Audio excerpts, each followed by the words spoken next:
Hello YouTube, Alex Van Ham here with another Freebird Media live stream. Today is Sunday, May 26, 2019. Thank you very much for those of you tuning in to watch this stream. Greatly appreciated. As always, I just want to remind people if there are any audio-visual issues, please tell me right away in the chat. Otherwise, I'm just going to go ahead and keep talking about the topic that I want to talk about today. Which is kind of important, and I'm a little bit worried about, not worried, but I'm slightly concerned about blowback from doing this stream about this topic, but I'm going to do it anyway because it matters, I think. And it's about Dr. Ricardo Duchesne, Professor Ricardo Duchesne, who is a historical sociologist at University of New Brunswick. And he's someone who I've interviewed twice on this channel, and I've recommended his books a lot, and I've referenced his books in various streams that I've done and stuff like that. And so he is someone who now is currently in the crosshairs of the leftist media machine takedown type of thing.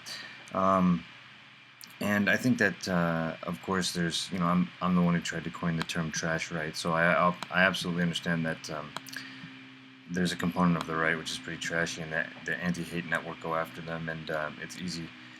But in this case, I feel that the anti-hate network and other groups have turned their attention to Professor Duchesne and the mainstream media as well in a very unfair way, and he's someone who deserves some defense here. And so I want to make this stream just to talk about a few things to demonstrate how the media works when they smear people again, to reinforce just that understanding. And talk about what his actual ideas are, since I've taken the time to really understand them and get to know them.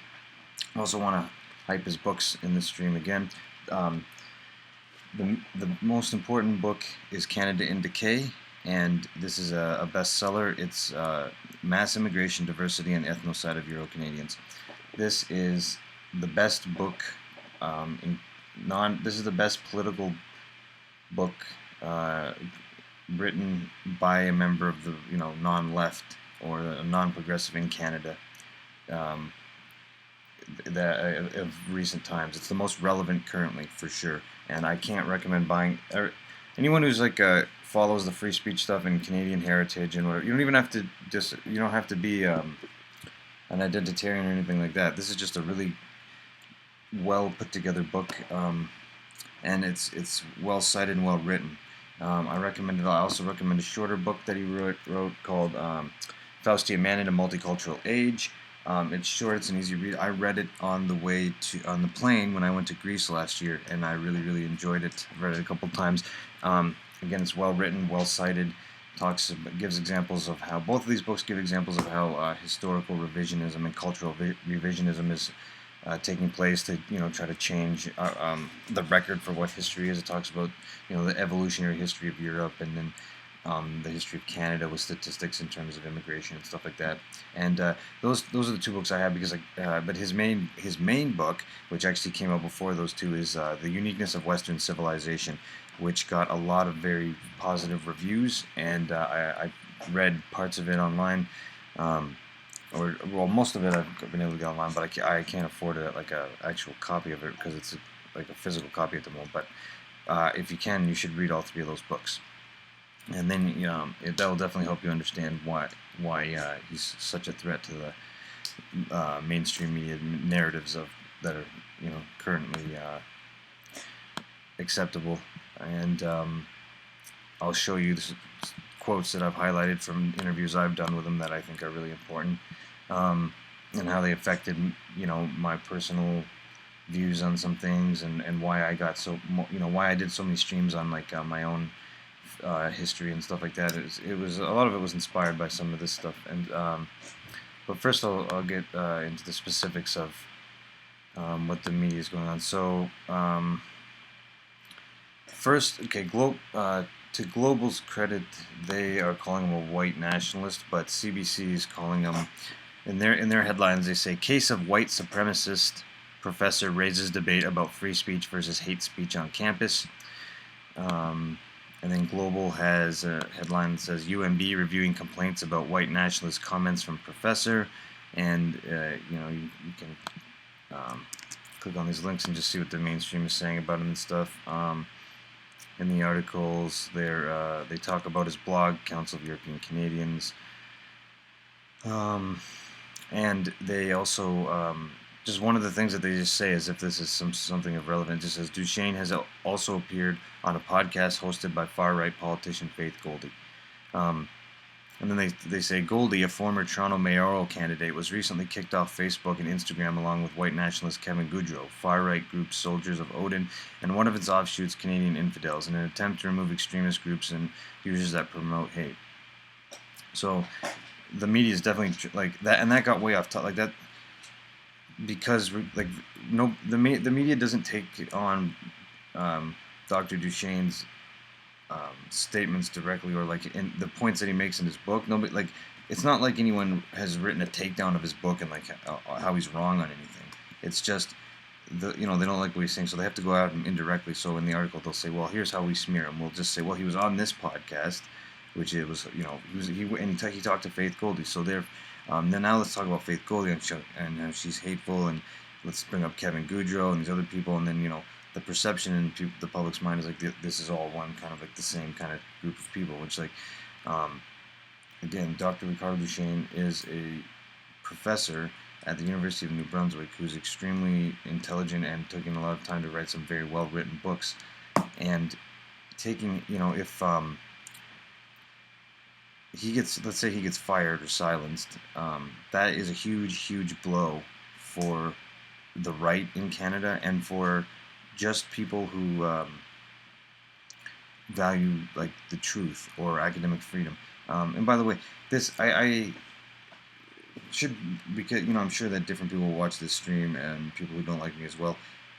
I say right wing in the Canadian context of the free speech stuff and some other things, but keep in mind, like, because sometimes I refer to myself as a right winger, or I talk as if this is just a right wing channel.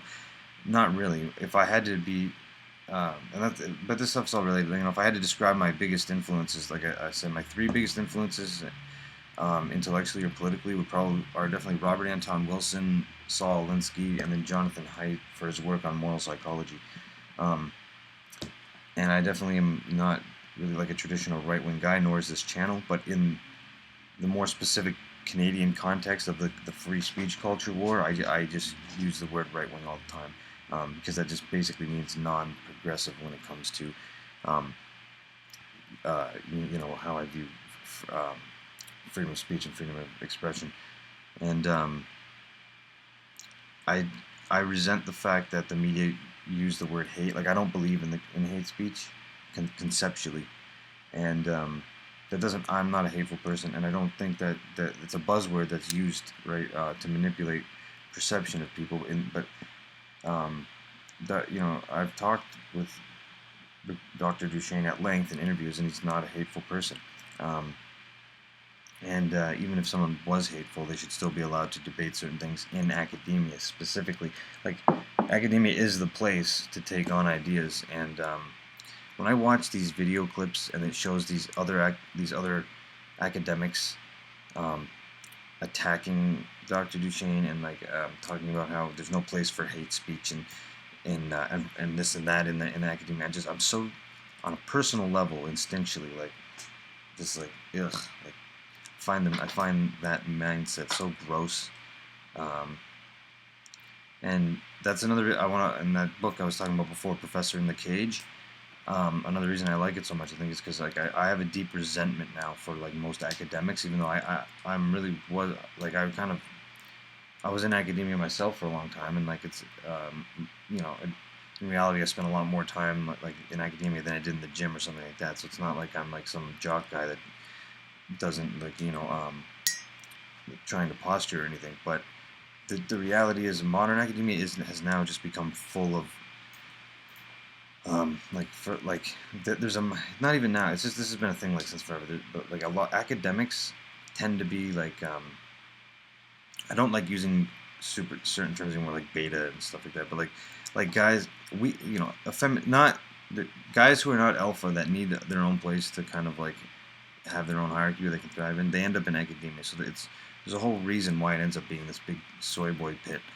And I think that the reality is, modern academia has now just become full of academics tend to be like But watching the everyone there. This is why I made that joke 2 years ago at the when I was speaking at the student conservative event, and I said, "What do you call a male academic in a male professor in academia that still has his testicles extinct?"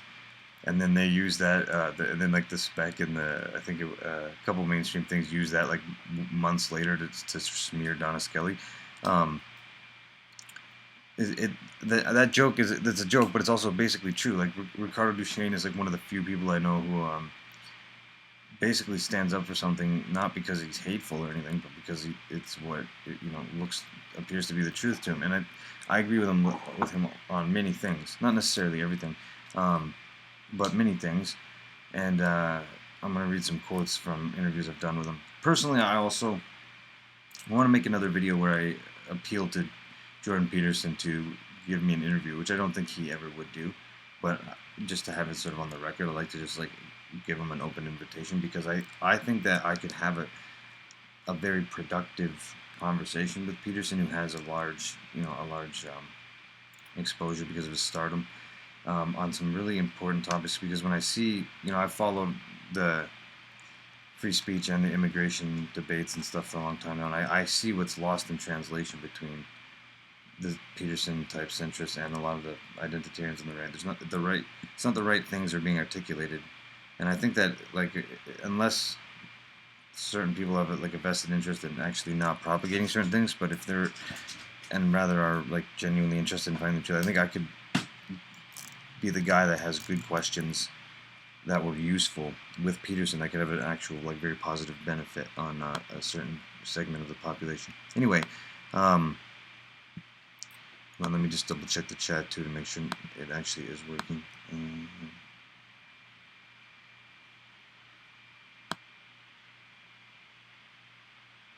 Oh, good. 2 comments. Hey guys, Howard and Eric.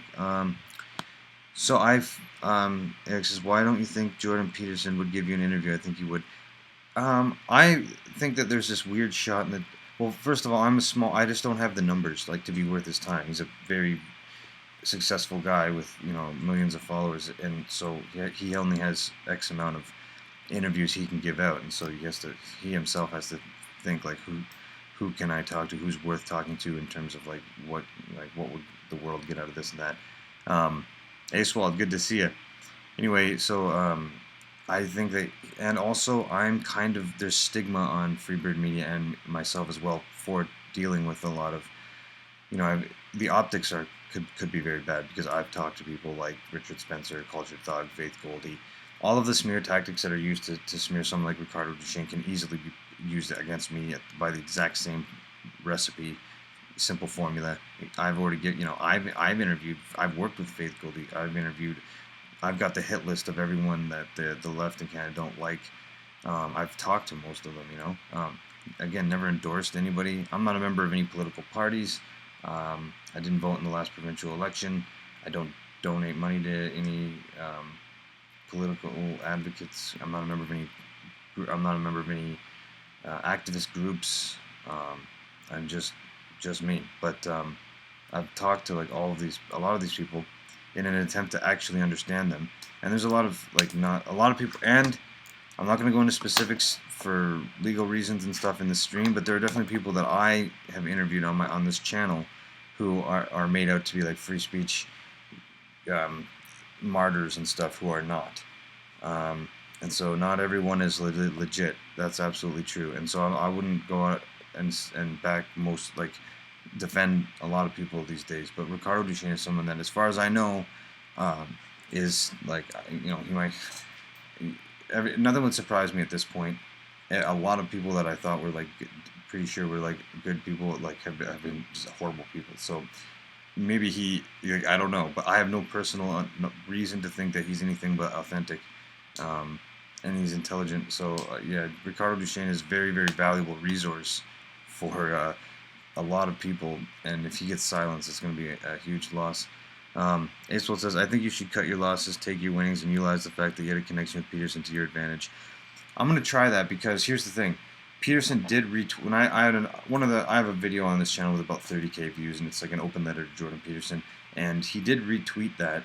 at the time, and he's referenced it a couple times. Like when the picture of me and him and the Peterson and the Pepe flag, excuse me, got brought up on CBC. At first, he didn't really acknowledge the situation, but I've seen other interviews where he's like, "Did you see the video of the guy in the thing?" Like he's referencing my video. He's like, "Watch it," like basically saying like, you guys are. He's not a white supremacist, which is true. And also I'm positive that he knows who I am from multiple interactions with him. I'm in. And like I'm sure he knows who I am. So I think that I could make it. If I articulated myself right in a video, there's an off chance. Like why not take the shot? Just cut. Why not? That I could get an interview with him because I think that at this point in time, like I would hope. Like I'm not. There's no commercial success in what I've done. So it really is basically. I'm authentic, right? Like I do this because I believe in this stuff, and I think that he could pick up on that. Like obviously, there's a lot of smear stuff that goes out against anyone. So. Like, on one sense, I'm pretty... Like, I don't think you would associate with Faith Goldie, right? Like, the optics of that are too bad. We've seen that. But, and I've worked with Faith Goldie and stuff. That's why I'm skeptical that he would talk to me. But at the same time, I think he might recognize me that I'm not really the same as all those things. And I'm pretty bright. And with the work I've already done, I could facilitate, a very useful conversation. It's possible. Hazel says, Duchesne is a benefit to all Euro-Canadians. He has explicitly stood up on behalf despite not being Euro-Canadian himself. Absolutely 100% agree with you on that. I mean, I didn't even mention that yet in the stream, but like Dr. Duchesne is a racially mixed immigrant from Puerto Rico who is a practicing tenured professor who's not hateful and is now essentially could be in a lot of trouble here because he's been expressing a lot of opinions which I've looked into and are pretty reasonable things, and he's not a white nationalist and he's not a white supremacist. People should read Canada in Decay. They should read Faustian Man for sure. These books are worth buying. You should support him by buying these books if you care about Canadian history. If you're interested in the history of Europe, Faustian Man was really, really interesting. I'm going to read some quotes from some interviews I've done. And I'm glad I took the time to do these interviews a while back because, like, this is some of the journalism that I've done that I'm actually proud of.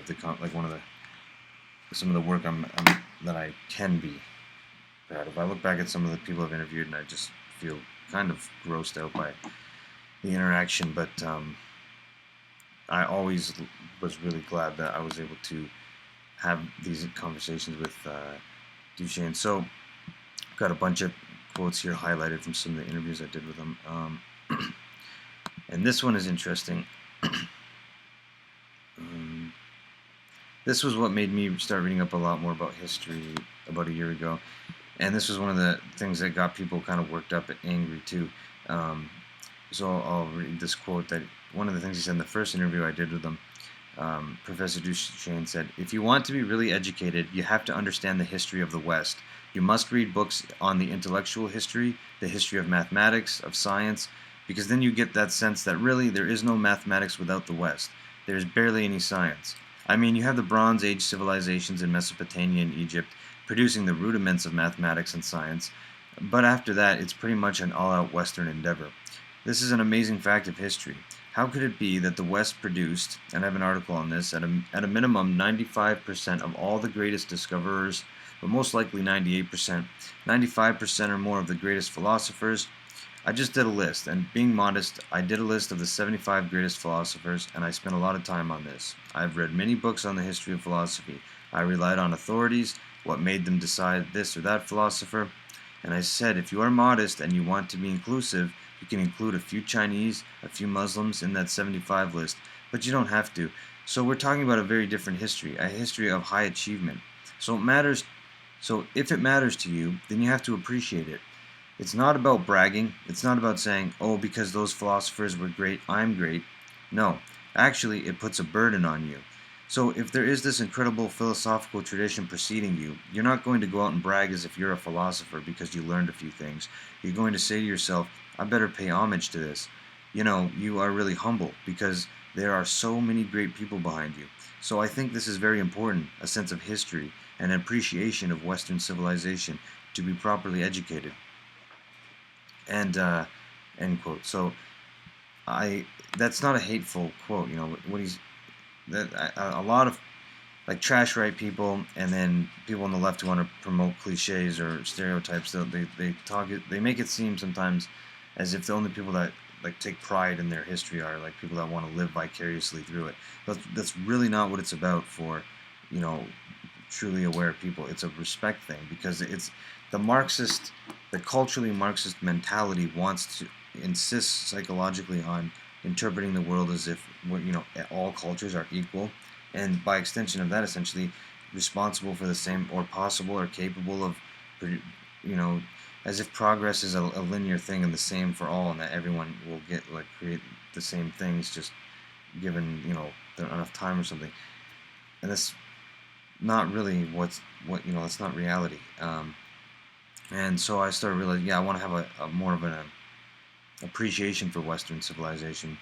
Um, he and I got into other topics too about liberal. I think what I'm the product of a soft liberal society, which I love in some ways, but that was created because of all this other stuff that came before it that made it. And the West wasn't always hyper individualistic, right? But I don't want to digress too much. But the point is, that was one of the quotes that definitely had an influence on me. Sorry, one sec. I just got the phone's ringing there for a sec. So I wanted to share that quote because in the beginning, people took offense to that because he says, there's no, really, there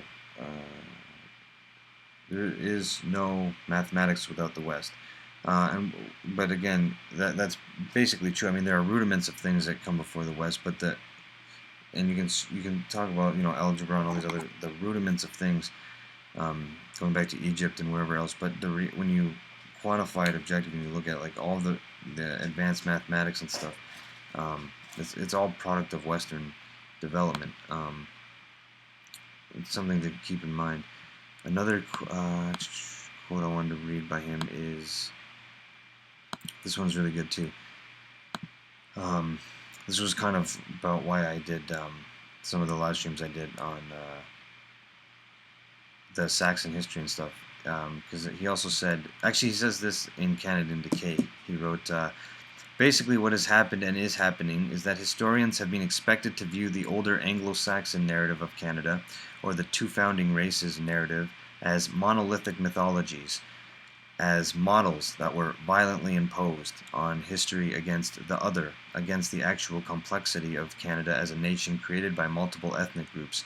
To cite the words of John Ralston Saul, the putative philosopher of Canada, monolithic in the establishment world Saul inhabits means a view that denies complexity and holds the illusion of racial unification or cultural unity. Mythology means that it is not truly reflective of the actual historical realities. Saul expresses these thoughts in his superficially contrived Reflections of a Siamese Twin, Canada at the Beginning of the 20th Century, published in 1998. Academics love to use these words when they describe their ways of thinking, portraying Canada as richly diverse, a complex cultural mosaic from its origins. Means that one can grasp complexities, one is subtle and nuanced. By contrast, writing that Canada was fundamentally a British nation bespeaks of crudeness or simple-mindedness. And that's absolutely true. I have A Fair Country, Telling Truths About Canada by John Ralston Saul on the bookshelf behind me too. I've because I went through Carleton and all that, I took the Canadian Studies courses and all that stuff. I understand how academia tries to or insists on, especially with Canada, like trying to maintain this idea that we are always this rich cultural mosaic. But get Canada Decay, just look at the statistics. Look at the immigration statistics. Look at what percentage of who was what, and yeah, we've always had. Like we were basically what did he call it? The two founding races narrative. Basically, the Aboriginals that were here, and then the Europeans that got here, the French and the British, and then eventually Germans. The floodgates. There are always some Chinese, some non-white people, but it's less than 3%, maybe less than 2% for most of the time. So that's proportionally speaking, not really. It's not the laws, the legal structures, the language, everything. It's a Euro-Canadian product, the Canada as a country. Now we're now in 2019 in a post-national state. But if you understand the history correctly, we were originally definitely a nation. Anyway, let me just check the chat again quickly.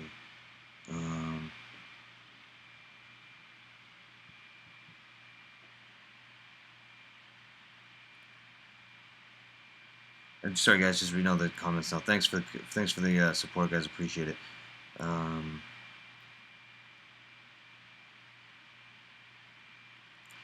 Well, I definitely agree with you. He says, that's not a quote that says anything against other races, but instead highlights that what whites should do for themselves. It's very ironic because the attitude to have some degree of multiculturalism is very white Western. Exactly. The question is, to what extent can this be sustained without a European descended majority? And again, Ace, well, you hit the nail on the head. So you're getting to the question. In my own personal development, when I first, I went through the Jordan Peterson phase initially, and I was very hyper individualistic and stuff like that. And then I started to get introduced to Ricardo Duchesne. He started to explain things to me in ways that I'd never really things had never been kind of brought to my attention before. And I started to realize what was really going on in a lot of ways. And on that note, I want to read another quote too. That is really. This is so.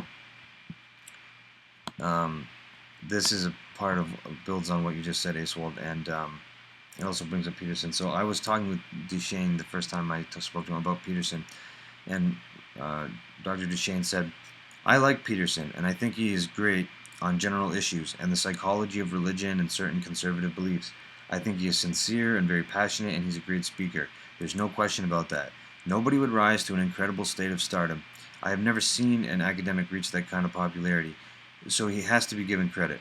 I think he is a sincere human being, and I welcome what he has done and the discussion that he has generated. But he is wrong about identity politics and the way he equates the leftist identity politics with the dissenting right or the alt-right identity politics. He's wrong about that.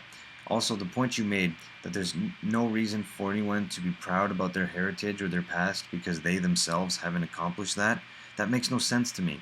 You have to teach people a sense of history, of their ancestry, and yes, to be proud of it and to respect it. Otherwise, they will not respect it. I mean, Canadians don't know anything about the settlers that built this nation. It's all negative, primarily negative. You should be aware of what your ancestors achieved and how much they struggled and how hard it was for them, and that there's a sense of pride and a sense of recognition because you want to recognize them. It's not about you. It's not like Peterson says that you're trying to brag and grab something that's not yours. I don't think that's what it means. It just means respecting them, realizing that they gave you what you have. That's just normal. This is a problem. I mentioned liberalism has flaws, and one of the flaws it has is that it separates an individual from that background, from that heritage, from your ancestors, and it shouldn't do that, precisely because liberalism and individualism are so unique to the West, and you want to know that ancestry. So what is this civilization that produced this type of individualism? Then I ought to really understand it and know that it came before me. I'm not just some individual that came out of nowhere bragging and running around thinking that I'm the maker of the world, because you're not. So I would say that he's wrong on that particular point. It makes no sense to me. Somebody that has no sense of history, which maybe it's excusable because he's a psychologist after all and not a historian, whereas my background is historical. And so that is a quote from the first interview that I did with him. And I really liked the way he articulated that a lot. So yeah, I think that he really was able to connect the dot for me there, that having a pride in Western heritage, and if you're a Euro-Canadian like myself, or you should have an appreciation for the struggles of Western peoples that gave us what we have now, and like to be proud of it, because that's the irony of these progressives. Like they're riding a wave of freedom and liberalism that was achieved by that was created and fought for and achieved by the very people and given to them by the people that they now hate, which is very unfortunate, very ironic, and very sad. Um, Also, for anyone watching this, if you haven't seen the interview I did with him, I'll link it here because it is monetized. It is a very good interview, very eye-opening. Feel free to watch it because it helps me if you guys watch it. Where's the chat? I'm going to share it in the chat. Here's a link to the first interview I did with him. Both interviews extremely good. And so he was also the one who explained to me the difference between a pioneer settler and an immigrant, because the Euro-Canadians that created Canada, and that's part of the Western tradition, is going somewhere rough and raw and unsettled and through grit and determination and building something from scratch. That's what settler pioneers were. Canada was built by settler pioneers, and take the Quebecois for example. They're literally Aboriginal Euro-Canadians in the sense that they populated through the womb on Canadian soil. So it's to say that Canada historically as a nation of immigrants isn't quite true. It was established by pioneer settlers who then grew through high fertility rates, as the data shows, not through immigration. So that's a categorical difference. It's really important and then you can start to see through a lot of media bullshit and how they spin narratives and stuff. Also, he gets attacked a lot for talking about his book has a controversial title, and it is Mass Immigration, Diversity, and the Ethnocide of Euro-Canadians. So that makes a lot of people instantly roll their eyes, and because they think of white genocide, the way the alt-right in the U.S. talks about it and stuff like that. And when he talks about the ethnocide of Euro-Canadians, that has a very specific context and meaning to it, which he defines, and I want to read it for you because you have to understand it before you can really criticize him. Let me just find it here for a second.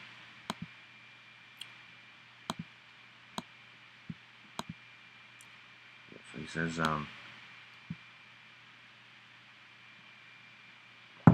this is probably the most important quote in this whole stream, by the way, guys, because you have to understand exactly what he's saying here. And he's not a white supremacist or a white nationalist. That's why I'm so annoyed that the media and all these academics and everyone are now trying to team up and take him down or whatever it is they're doing. But in his book, Canon Decay, he says, while sometimes I use Euro-Canadian interchangeably with the term white Canadians, I much prefer Euro-Canadian because this term captures both the racial and cultural aspects of a group that is uniquely ancestral to the land of Canada. In this sense, Euro-Canadian is an ethnic term rather than a purely biological or racial category. It is a term that includes cultural, historical, racial, religious, and territorial identifiers. Therefore, by ethnocide of Euro-Canadians, I mean what the United Nations also means by cultural genocide and ethnocide. That is, the deliberate destruction of the ethnic heritage of a people. I do not mean the deliberate killing or extermination of Euro-Canadians, which is also part of the definition of ethnocide. I mean the deprivation of Euro-Canadians of their integrity as a people with a distinctive culture and ethnic identity in possession of their own nation-state. So, that is exactly what he's talking about. He's not talking about white genocide like in South Africa, where people could literally be all physically exterminated. He's talking about the deliberate destruction of the ethnic heritage of a people, and that's always, I'm not a white nationalist or a white supremacist either, but as a free speech person, I've always taken lengths to clarify and to stress these types of things because these are valid positions, I think, to have, or ways to feel, and things that should be discussed in academia rather than silenced, because people, the more I learn about biology and psychology and everything else, the more unreasonable it is for anyone to think that people aren't going to feel or think a certain way in response to these political correctness and other stuff. What did I? But the truth is, like I said, Euro-Canadians are no longer in possession of their own nation state. We live in Canada, which is now a post-national state. So we're basically just living in the land of, money. Come in, get what you can while you can. Some groups are going to come in and play on a team, which is a lot, just simple game theory. They're going to out-compete with those of us who go it alone economically. But there's nothing, Canada is nothing more now than a state, which is the state just means an authority that has like can through force control the territory. So the government of Canada now just sees us all as little dollar signs walking around, and they want more of them in here, more debt, and blah blah blah. The West has produced some amazing stuff, and it's also a double-edged sword. And this secular, it's weird because I'm a secular guy and I believe in separation of church and state and free speech and all that.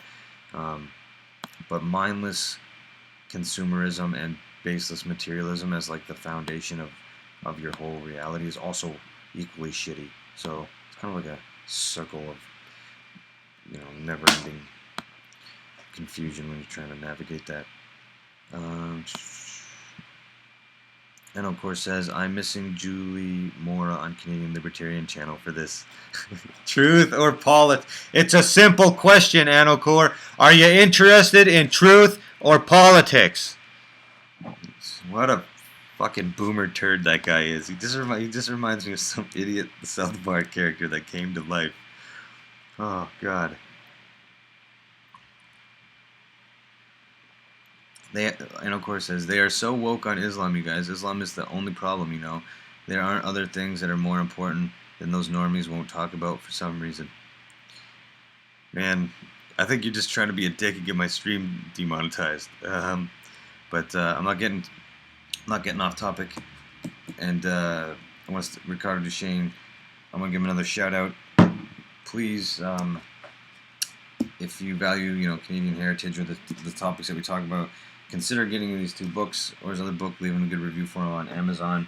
I'm also going to be, I think I might do another stream soon because there's a couple email addresses I have for people at University of New Brunswick that I'm encouraging people to email and say that they don't like the way he's being, just the unfair treatment that he's getting, the inaccurate lies that are being talked about. He doesn't have much support, so he could definitely use it.